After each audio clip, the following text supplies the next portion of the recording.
What's going on, fellow gamers? I'm back, and today we were talking about the recent cast announcements for Avengers Doomsday and what they could mean for the movie. And if you're watching this video, that means you probably already know what it is, so I don't know why you're listening to my opinion, but they have Avengers, X-Men, and Fantastic Four. Impossible for them to waste that opportunity. Obviously, they gotta do some kind of like Avengers versus X-Men incursion type thing. We got like the B-Team Avengers, which I call it Multiverse Avengers, but whatever. The B-Team versus the 2000s Fox X-Men, which, first of all, can we just talk about how crazy that is? Because, like, obviously, like, the big hitters are, like, your Hugh Jackmans and your Tobey Maguires. Since they already had, like, their own movies that made, like, billions of dollars off of just them being in it, there wasn't really a reason to, like, gatekeep, like, Ian McKellen coming back as Magneto at that point.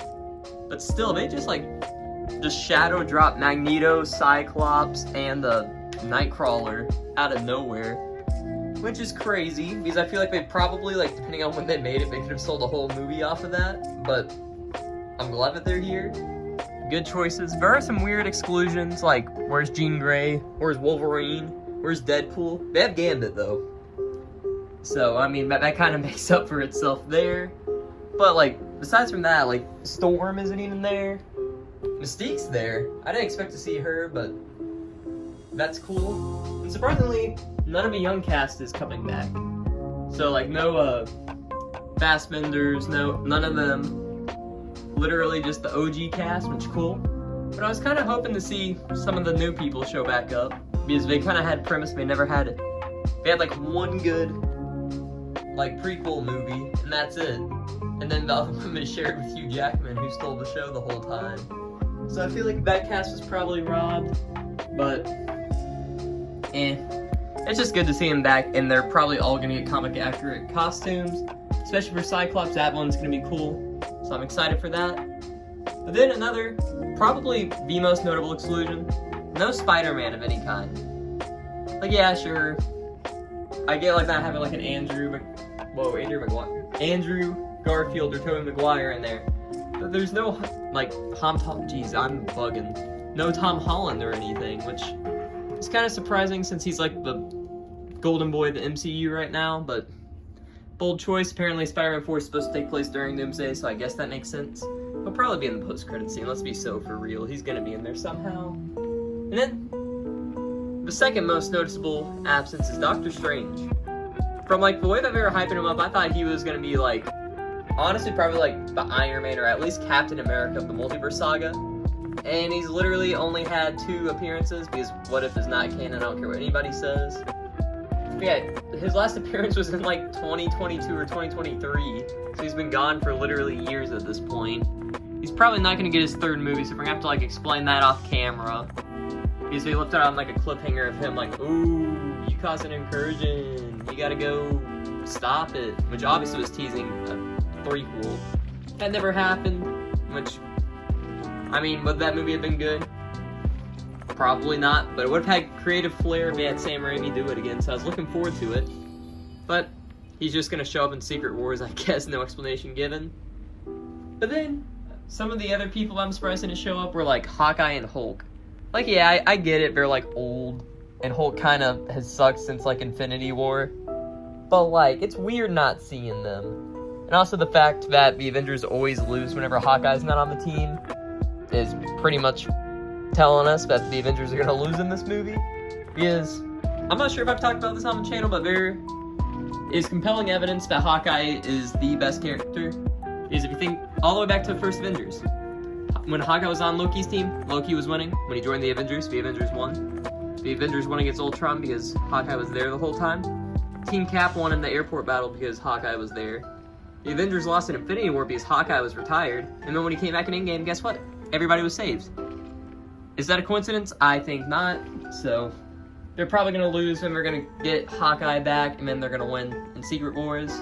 That's my theory. And then no She-Hulk. Thank the Lord. Like, that is a great thing that she is not back. I do not want to see She-Hulk twerking for a second post-credit scene, so that is a huge win for everybody, actually. And then, not really like a, oh my gosh, why is he not here, but like, I'm kind of surprised. No Star-Lord. Because, like, if you've seen, like, the leaked concept art, which I'm not sure Legally, I'm not to show it, but I'm gonna do it anyways. This is like my future me telling me to put this in, but he's in the concept art. Same thing with Vision. Like, none of the two are in there. And I mean, Guardians 3 literally said, like, oh, Star-Lord will return. So, I mean, either there's a secret Guardians 4, some kind of Star-Lord thing, or he's just gonna be in Secret Wars, which is probably the case, but yeah, there's a couple pretty key, like, missing characters. Which is funny how Marvel can reveal, like, over 20 cast members, and I'm still whining about Moon Knight not being in there or something, which, by the way, Moon Knight Season 2, come on. Daredevil gets to Season 2 before Season 1 even, finishes. But yeah, that's fair. I mean, also no Daredevil, which none of the street-level characters are showing up, which is interesting, but they probably got some kind of plan. And then, let's just talk about who we did get, though, because I just spent 5 minutes complaining about who isn't there, but it was literally a 5-hour-long live stream of announcing people. So, of course, you have your Chris Hemsworth, Thor. Happy that he's there. There's, like, some rumors that he wouldn't be there because it was, like, medical stuff, but glad that he can kick it again for probably the 2 last Marvel films of his career. Hopefully he's better than Thor: Love and Thunder because that was bad. And then you have, okay, not gonna lie, I forgot, like, most of the people's names, so I'm just gonna go with their superhero names, so apologies. I think it's Vanessa Kirby's playing Miss Fantastic, so don't get mad at me on that one, but basically all the others. So Fantastic Four, all 4 of them are in there. Pedro Pascal was the second to last, right before Robert Downey Jr., which means he's probably gonna be like, that's gonna be like the 2 leads of the movie, which is super exciting. Yeah, all the Fantastic Four are there, so that's good. I'm wondering if we're gonna bring in any of the old Fantastic Four people, like bring back Chris Evans again, or like just any of the OGs, but we'll see about that. But okay, I need to stop talking about who wasn't there. The people who were there: Fantastic Four, Thor, don't say that fast, Fantastic Four, Thor, and then Ant-Man. Honestly, super happy that he was there. His last movie was not good, so I was afraid they were just gonna like, oh, Ant-Man's doing this thing off camera, but he's there in all of his glory. They actually gave him like a tiny chair in the reveal, which, dang, you gotta do Paul Rudd like that, he's not that short. Okay, that's a joke because he shrinks, but you know what I mean. And then, of course, Anthony Mackie, Falcon, makes sense that he's here. Joaquin Torres, his like little sidekick.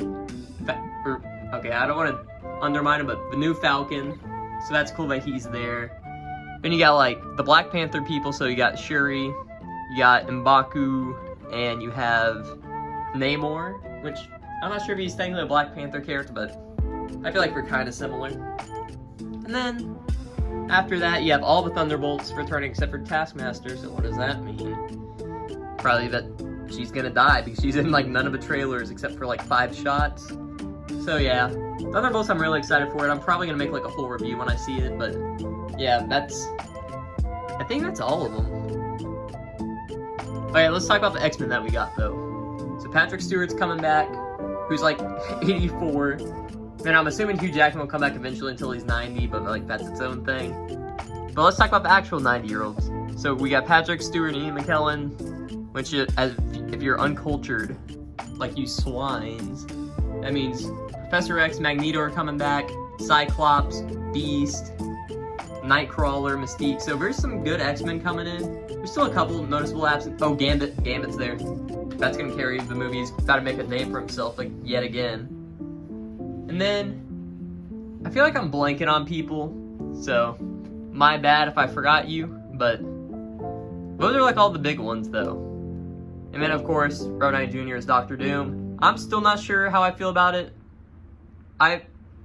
I'll hear them out on it, but it's a weird choice. But I trust everybody, even though like Marvel's like last like 10 movies have been like not their best, but most of them still been pretty good. But yeah, that's enough about my yapping. So Doomsday cast, I'm gonna give it like a solid 9.5 out of 10. There's some notable misses, but then again, the budget would be like $8 billion if they just put in all the actors. So for what it is, I'm excited for Doomsday, but I bet there will be more cast members to come. So that's all for today. Thank you all so much for watching, and I am out.